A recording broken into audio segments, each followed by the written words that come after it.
All right. All right. So it should be, yeah, should be recording. So we'll go ahead and hit begin here. How's it going, everybody? I'm Brice Merritt.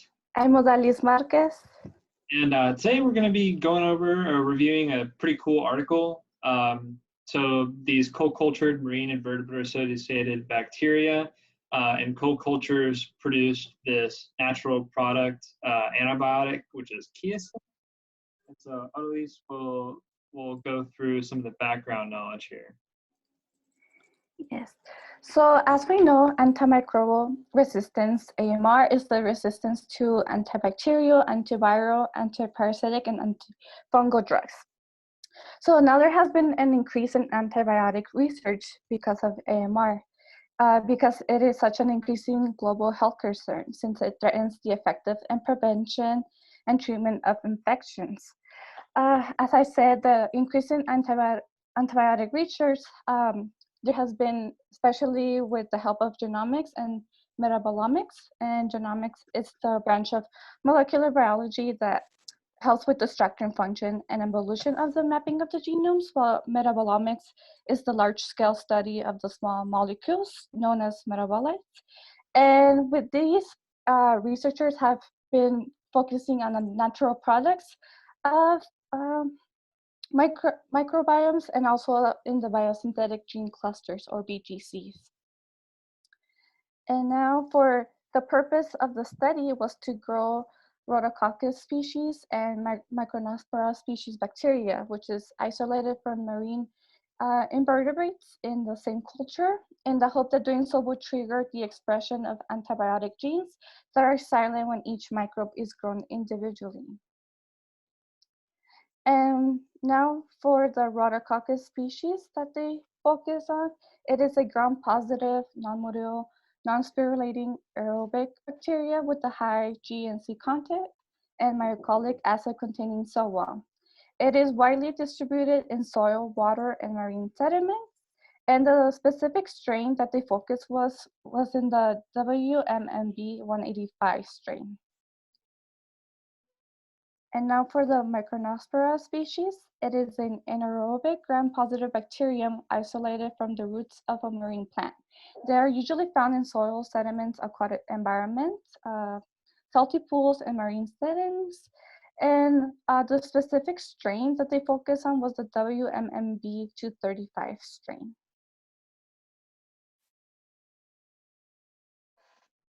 So also Kiasin, which is the specific antibiotic that they were trying to get, it's a new and otherwise unattainable bis-nitroglycerated anthracycline, whose mechanism of action appears to deviate from those of other anthracyclines, which is why it's one that they really wanted to focus and have more research on.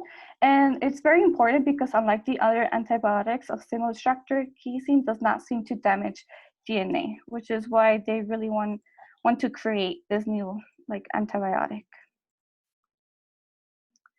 Now for the methods, as I said, they focus on the Rhodococcus species and the Micronospora species, and they co-culture these for 7 days, as we can see, and the end product was the Kiasin.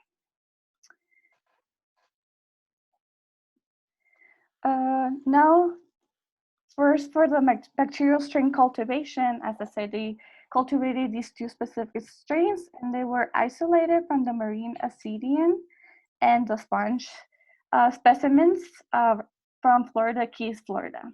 And they also used the antibiotic activity screening. What they did was they got the supernatant from the culture plates, and they were tested against B. subtilis, E. coli, methicillin sensitive S. aureus, and P. agarinosa and S. cerevisiae using an agar-based antibiotic assay.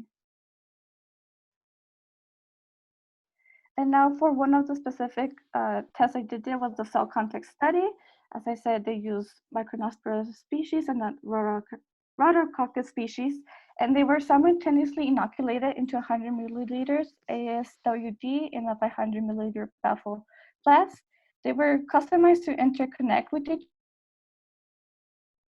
The culture was grown for 7 days, as I said, at degrees Celsius and 200 RPM. And then they also remove 1 milliliter aliquot from each side of the modified fermentation system daily for the LCMS analysis. And then another 1 milliliter aliquot was removed and diluted 1,000-fold to assess the bacterial growth. And then from each diluted aliquot, the 100 microliters was transferred to the ASW8 agar, and it was incubated for 14 days. And then the analysis they did was the LCMS analysis. And from this, they were able to find like the structure of the casein, which was elucidated using the high resolution MS and NMR technologies, as well as detailed molecular modeling studies. All right, so now I'll kind of talk about the results here. So this article was pretty extensive. It talked a lot, not only about the actual antimicrobial activity, but also of the structure. So kind of like Odalys mentioned, there was a lot of NMR studies done for two-dimensional modeling of what the actual structure of this molecule was, but I'll try to focus on some of the things more relevant to the class. So the way I kind of decided to break it up basically into questions that are relevant. So is there inhibition, and if so, which co-cultures produce the greatest inhibitory effect? So obviously if this is a new antibiotic, we're concerned about the inhibition. And then also the article talked about how they used several different kinds of co-cultures, and we'll kind of get into that. So what natural product is causing inhibition? Chiasin, we know that based off of the article. And is it present in monocultures, or is it exclusive to co-cultures, which is kind of important? What environmental factors or media produce the highest yield of the natural product? And does biosynthesis of chiasin require physical contact between the cells, or is there some kind of extracellular communication happening? Odalys kind of talked about this and the methods, and I'll talk obviously specifically about the results. So the first question, what is the product causing inhibition? Is it monocultures or exclusive to co-cultures? So it's exclusive to the co-cultures. So there's something happening where these two different bacteria, Rhodococcus and Micromonospora, are interacting in such a way to where Micromonospora is producing this antibiotic. So to bring your attention here on the far right, you can see the production of chiasin is much higher in the large co-culture, and larger than the micro scale. So they decided to go mostly with this medium one. A is the so for medium one on the table on the right, and the figure on top A here is the medium ASWD, and they said they found the greatest production of chiasin in that media, and they said that it was a more nutrient lacking medium, so they didn't really offer a reason why that might produce the most chiasin, but still interesting. So does biosensitive chiasin require physical contact? So the way they did this is they set up this experiment below where they had these two flasks separated by this filter that would ensure that no cells are going back and forth. So they had isolated culture of Rhodococcus, and then they had an isolated culture of the Micromonospora. And then, there's capability for proteins, things like that to go between this membrane, but not cells. So cells are not physically touching. And so then what they did was every 2 days, they would dilute some kind of aliquot from each of these cultures and then plate it and then see how much grew. So the top here, section C, this is Rhodococcus. And then the bottom one, D, this is Micromonospora. So you can see that obviously as the days progress, Rhodococcus is extremely affected by whatever is being produced by this Micromonospora. So chiasin is obviously negatively impacting the production of Rhodococcus, and the cells are not in contact with one another. So for the mass spectroscopy and NMR spec that they used, they were able to determine the structure of chiasin.